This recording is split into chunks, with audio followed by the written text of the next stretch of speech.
ગુજરાતમાં સ્થાનિક સ્વરાજની ચૂંટણીના પ્રચારમાં ભાજપના ઉમેદવારોને હવે તો પોલીસ જાપ્તો લઈને પ્રચાર કરવા માટે નીકળવું પડે છે। ખાસ કરીને સુરતમાં એવા દ્રશ્યો જોવા મળ્યા કે જેમાં ભાજપના મોટા નેતા પૂર્ણેશ મોદી, સુરતના પૂર્વ મેયર હેમાલી બોઘાવાલાને પણ લોકોએ રીતસરના ધક્કે ચડાવ્યા। આ નેતાઓએ પ્રચાર છોડીને એ વિસ્તારમાંથી જ નીકળી જવું પડ્યું। શા માટે ઊભી થઈ આ પ્રકારની પરિસ્થિતિ, શું છે સુરતનો આ આખો વિવાદ, તેની વાત કરીશું આ વિડીયોમાં। નમસ્કાર, નિર્ભય ન્યૂઝમાં આપની સાથે હું મયુરી। પ્રજાના પ્રશ્નો, સમસ્યાની અવગણના કરીને જ્યારે ચૂંટણી ટાણે ભાજપના ઉમેદવારો લોકો વચ્ચે જાય ત્યારે તેમને જાકારો મળે તે સ્વાભાવિક છે, પરંતુ સુરતમાં જે હદે લોકોનો આક્રોશ જોવા મળ્યો તે અવિશ્વસનીય હતું। કેમ કે સુરતમાં ભાજપના જે દિગ્ગજ નેતા ગણાય છે એવા પૂર્ણેશ મોદી અને તેમની સાથે આવેલ સુરતના પૂર્વ મેયર હેમાલી બોઘાવાલા સહિતના મોટા નેતાઓને પ્રચાર કરતા લોકોએ અટકાવ્યા। લોકોએ ધક્કામુક્કી કરીને તેમને ફરજિયાત સોસાયટીમાંથી બહાર કર્યા છે। ત્યારે સૌથી પહેલા જોઈ લઈએ એ દ્રશ્યો અને ત્યારબાદ આખા વિવાદની વાત કરીએ।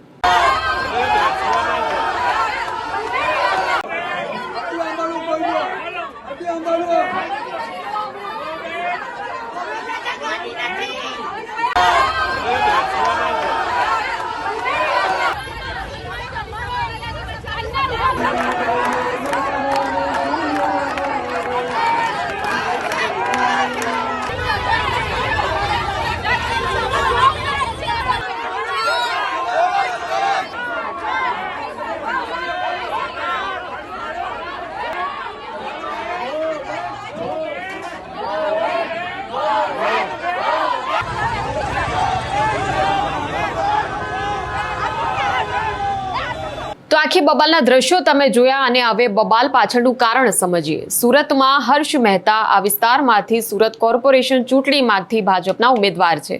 તેમના જ પ્રચાર માટે સુરત ભાજપના સિનિયર નેતાઓ આ વિસ્તારમાં પહોંચ્યા હતા અને આ વિડીયોમાં જે રીતે તમે જોયું કે સ્થાનિકો કઈ રીતે ઉગ્રતાથી સિનિયર નેતાને અટકાવી રહ્યા છે, તેમને કહી રહ્યા છે કે તમે જાઓ, આ નેતાઓને કોઈ એન્ટ્રી નથી, સોસાયટીમાંથી તેમને બહાર કરી રહ્યા છે। અને આટલો જે આક્રમક માહોલ છે એ આક્રમક માહોલમાં ભાજપના કાર્યકરો પણ ભાન ભૂલ્યા હતા। રહીશો સાથે પણ તેમણે બોલાચાલી કરી છે। વધુ એક ચોંકાવનારી ઘટના આખા વિવાદમાં એ પણ બની કે ભાજપના કાર્યકરોએ આ વિસ્તારમાં અપક્ષમાંથી ચૂંટણી લડી રહેલા એક મહિલા ઉમેદવારને ધક્કો મારીને પાડી દીધા। તેમની સાથે મારપીટ પણ કરી અને મહિલાઓ જે તેમની સમર્થક હતી આ અપક્ષ ઉમેદવારની, તેમની સાથે મારપીટ કરી તેમના કપડાં ફાડ્યા તેવો આ મહિલાઓએ આક્ષેપ કર્યો છે। આ આખી ઘટના એ સીસીટીવીમાં કેદ પણ થઈ છે। આ સીસીટીવી જ્યારે અમે તમને બતાવીશું આ વિડીયોમાં, એ જોઈને તમને એમ થશે કે ભાજપના નેતાઓ એ ચૂંટણી પ્રચાર કરવા માટે નીકળે છે કે ગુંડાગીરી કરવા માટે નીકળે છે। ત્યારે પહેલા જોઈએ એ સીસીટીવી અને ત્યારબાદ એ મહિલાની આપવીતી સાંભળીએ।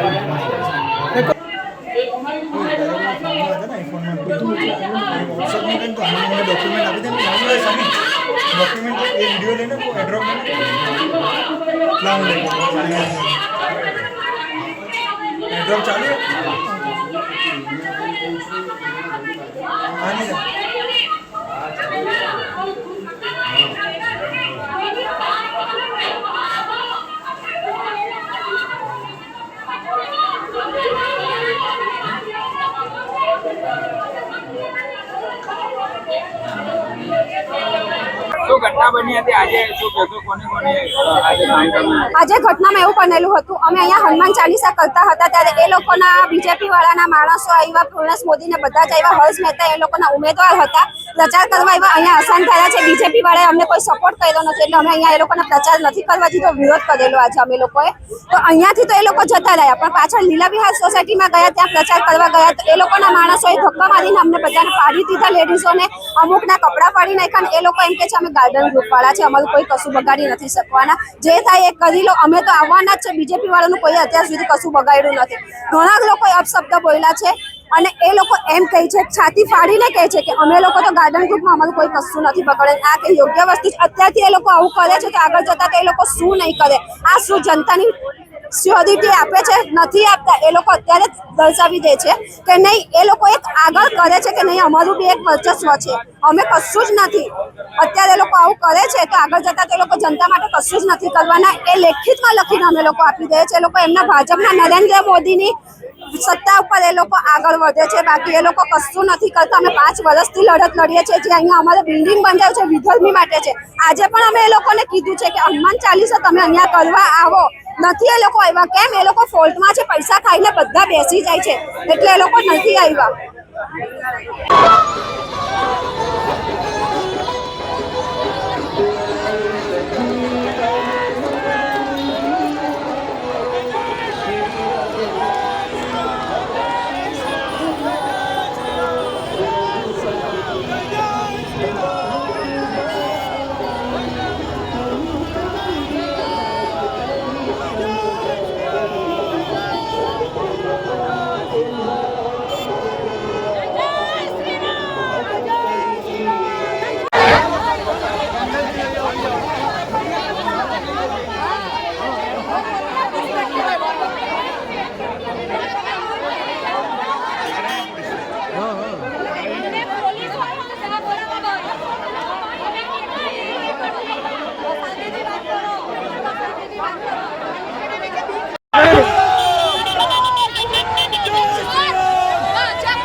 તો અપક્ષ ઉમેદવાર અને સાથે જ અડાજણના આ ગોરાટ વિસ્તાર કે જ્યાં આખી આ બબાલ થઈ છે, આ રહીશો શા માટે ભાજપ સામે આટલા આક્રમક થયા છે? વિવાદનું મૂળ કારણ એ છે કે અડાજણમાં ગોરાટ વિસ્તાર છે અને હનુમાનજી મંદિર આવેલું છે આ વિસ્તારમાં. આ મંદિરમાં હનુમાન ચાલીસાનું આયોજન કરવામાં આવ્યું હતું અને મોટી સંખ્યામાં આ વિસ્તારના જે રહીશો છે તે આ મંદિરમાં પહોંચ્યા હતા. હનુમાન ચાલીસા એક તરફ ચાલી રહી હતી, બીજી તરફ ભાજપના નેતાઓ ત્યાં પ્રચાર માટે આવી ચડે છે. તેમને જોઈને રહીશો ખૂબ જ આક્રમક થઈ જાય છે, ઉગ્રપણે તેમનો વિરોધ કરે છે. ભાજપના નેતાઓ સોસાયટીમાં પ્રવેશવા માંગે છે, પણ રહીશો છે કે જે તેમને વિસ્તારમાં આવવા માટે અંદર પ્રવેશતા જ રોકી રહ્યા છે. એટલે જે પ્રકારનો માહોલ, જે અદ્ભુત દ્રશ્યો જે પ્રકારના સર્જાયા, એક તરફ જે લોકો ભાજપ ગો બેકના નારા લગાવી રહ્યા છે, આ નેતાઓને ભગાડી રહ્યા છે, બીજી તરફ કાર્યકરો એ સતત પ્રવેશવાનો પ્રયાસ કરી રહ્યા છે. અને આખો જે વિવાદ છે એ આખા વિવાદમાં ગોરાટ વિસ્તારનું આ હનુમાનજી મંદિર છે. આ હનુમાનજી મંદિરને બચાવવા માટે આ રહીશો છે ગોરાટ વિસ્તારમાં, જે ઘણા વર્ષોથી રહે છે, તેઓ લડાઈ લડી રહ્યા છે. આ સ્થાનિકોનું એવું કહેવું છે કે આખો વિસ્તાર અશાંત ધારા હેઠળ આવે છે, તેમ છતાં બિલ્ડરે આ જે મંદિર છે હનુમાનજીનું, તેની બિલકુલ પાછળ ફ્લેટ ઊભા કરી દીધા છે. એક મોટી ફ્લેટની સ્કીમ જે છે, આ ફ્લેટ ઊભા કર્યા છે, એની અંદર જે ફ્લેટ છે તે વિધર્મીઓને આપવામાં આવી રહ્યા છે તેવું રહીશો આક્ષેપ કરી રહ્યા છે.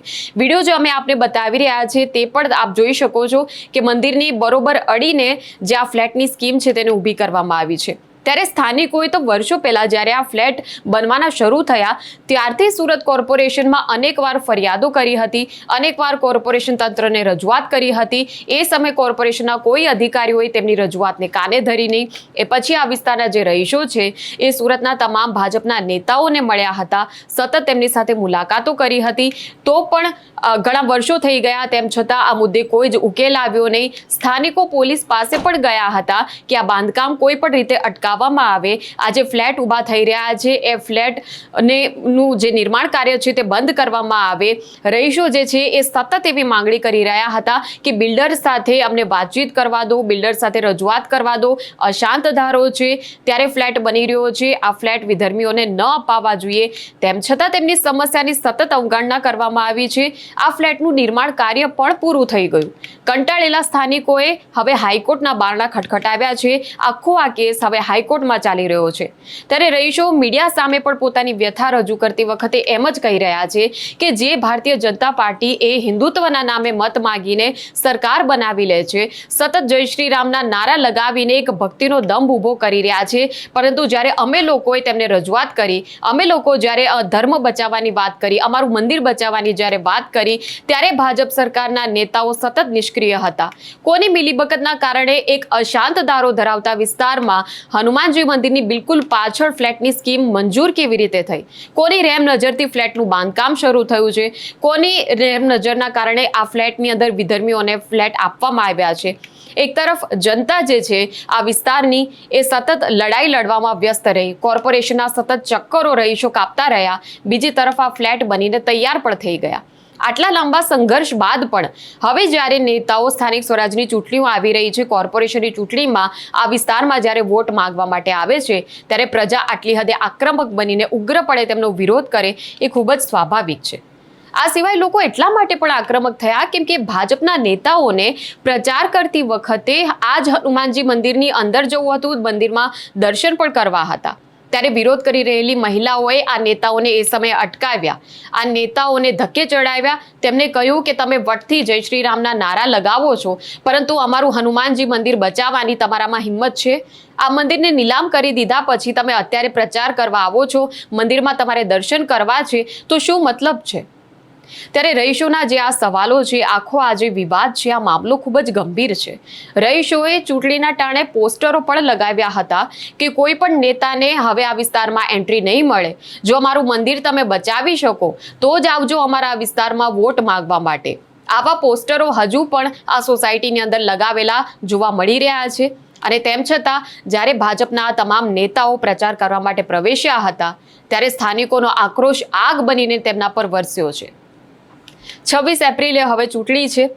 જોવાનું એ રહેશે કે આ વિસ્તારમાં લાંબા સમયથી સળગતા મુદ્દાની જ્યારે ભારતીય જનતા પાર્ટીના તમામ જે નેતા અને સાથે જ કોર્પોરેશન તંત્રના તમામ અધિકારીઓએ અવગણના કરી છે, આ મુદ્દો આટલા વર્ષો બાદ પણ જ્યારે ઉકેલાયેલો રહ્યો છે, ત્યારે જે સ્થાનિકો જે છે એ સ્થાનિકોની આ પ્રશ્નોની સમસ્યાની અવગણના કરવી એ ભાજપને કેટલી હદે ભારે પડે છે? ત્યારે આ મુદ્દે તમારું શું કહેવું છે એ પણ કમેન્ટ સેક્શનમાં અમને જણાવશો. અને આવા પ્રકારના વિડીયો માટે જોતા રહો નિર્ભય ન્યૂઝ. અમારી ચેનલને લાઇક, શેર અને સબસ્ક્રાઇબ કરવાનું ભૂલશો નહીં. નમસ્કાર.